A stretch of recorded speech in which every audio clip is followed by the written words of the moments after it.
Where the Sidewalk Ends by Shel Silverstein.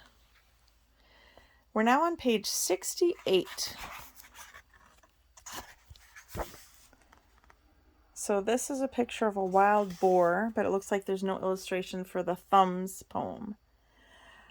Oh, the thumb sucker's thumb may look wrinkled and wet and withered and white as snow, but the taste of a thumb is the sweetest taste yet, as only we thumbsuckers know. Okay, so this is the picture of the wild boar. Wild boar. If you tell me the wild boar has 20 teeth, I'll say, why, sure. Or say that he has 33? That number's quite all right with me. Or scream that he has 99? I'll never say that you are lying. For the number of teeth in a wild boar's mouth is a subject I'm glad I know nothing about. Lester. Lester was given a magic wish by the goblin who lives in the banyan tree. And with his wish, he wished for 2 more wishes. So now instead of just 1 wish, he cleverly had 3. And with each one of these, he simply wished for 3 more wishes, which gave him 3 old wishes plus 9 new. And with each of these 12, he slyly wished for 3 more wishes, which added up to 46, or is it 52? Well, anyway, he used each wish to wish for wishes till he had 5,007,008,034. And then he spread them on the ground and clapped his hands and danced around and skipped and sang, and then he sat down and wished for more and more and more. They multiplied, while other people smiled and cried and loved and reached and touched and felt. Lester sat amid his wealth, stacked mountains high like stacks of gold, sat and counted and grew old. And then one Thursday night they found him dead, with his wishes piled around him. And they counted the lot and found that not a single one was missing. All shiny and new, here take a few, and think of Lester as you do. In a world of apples and kisses and shoes, he wasted his wishes on wishing. He should have used at least 1. Come on. Okay, so this is a huge pile of garbage. Do you see the garbage can and all the garbage on the ground? And all the garbage piled up, and there's some dropping. And here's a pretty good one. Sarah Cynthia Sylvia Stout would not take the garbage out. Sarah Cynthia Sylvia Stout would not take the garbage out. She'd scour the pots and scrape the pans, candy the yams and spice the hams. And though her daddy would scream and shout, she simply would not take the garbage out. And so it piled up to the ceilings, coffee grounds, potato peelings, brown bananas, rotten peas, chunks of sour cottage cheese.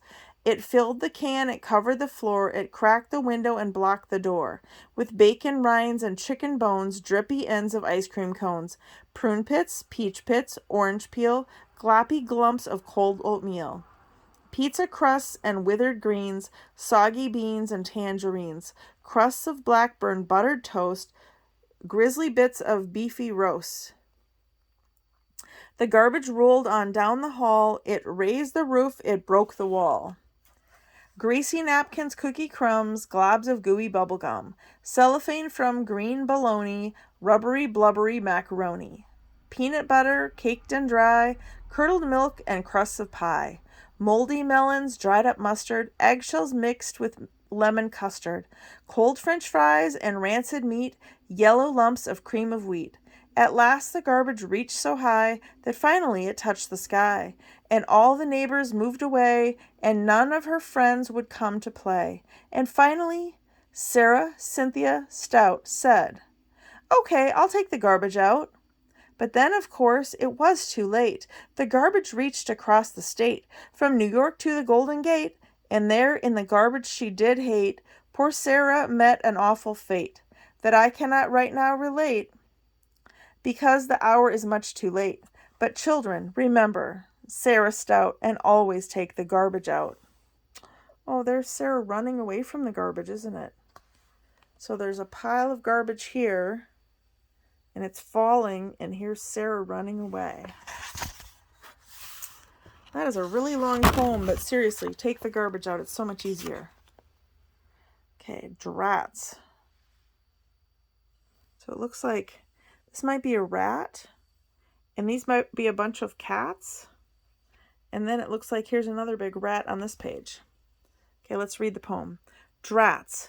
Can anyone lend me 2 80-pound rats? I want to rid my house of cats. Okay, that's just silly. Hat. Oh, it looks like she has a plunger that you use on the toilet on her head. Hat. Teddy said it was a hat, so I put it on.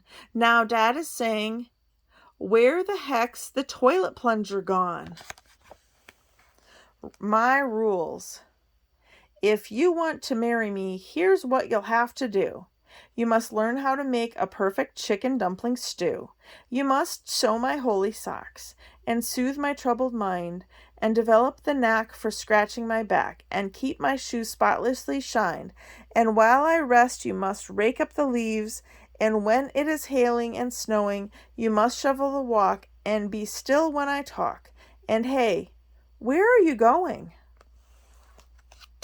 That's a pretty long list. I think she scared him away. Oh, have you heard?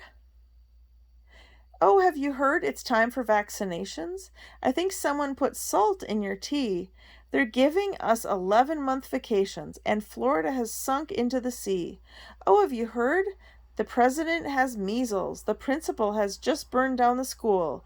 Your hair is full of ants and purple weasels. April Fool! Oh, I get it. They're talking about April Fool's Day. Oh, look at this person with the finger so far up the nose. Oh my goodness. Warning, inside everybody's nose there lives a sharp-toothed snail. So if you stick your finger in, he may bite off your nail. Stick it further up inside, and he may bite your ring off. Stick it all the way, and he may bite the whole darn thing off. That's a really good illustration for that one. Okay, let's see what we have on the next page. The unicorn. Look at the pictures. There's one unicorn, and on the other page is another unicorn. The unicorn. A long time ago, when the earth was green and there was more kinds of animals than you've ever seen, and they ran around free while the world was being born, and the loveliest of all was the unicorn. There was green alligators and long-necked geese. There was humpy bumpy camels and chimpanzees. There was cats and rats and elephants, but sure as you're born, the loveliest of all was the unicorn. But the Lord seen some sinning, and it caused him pain. He says, stand back, I'm going to make it rain. He says, hey, brother Noah, I'll tell you what you do. Go and build me a floating zoo.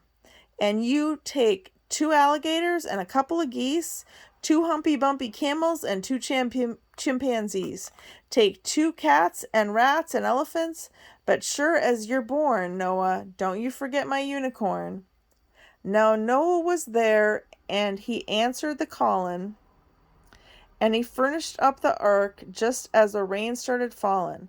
He marched in the animals 2 by 2, and he called out as they went through, hey, Lord, I got your 2 alligators and your couple of geese, your humpy bumpy camels,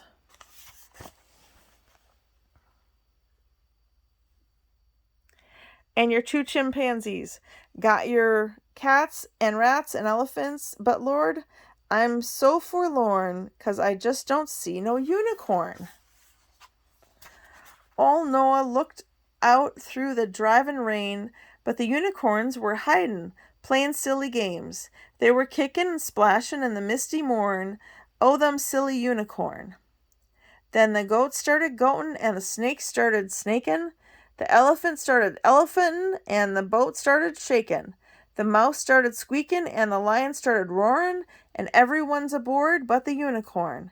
I mean the green alligators and the long-necked geese, the humpy-bumpy camels and the chimpanzees. Noah cried, "Close the door, 'cause the rain is a-pouring. And we just can't wait for the unicorn." Then the ark started moving and it drifted with the tide, and the unicorns looked up from the rock and cried, and the water came up and sort of floated them away. That's why you've never seen a unicorn to this day. You'll see a lot of alligators and a whole mess of geese. You'll see a humpy-bumpy camels and lots of chimpanzees. You'll see cats and rats and elephants, but sure as you're born, you're never gonna see no unicorn.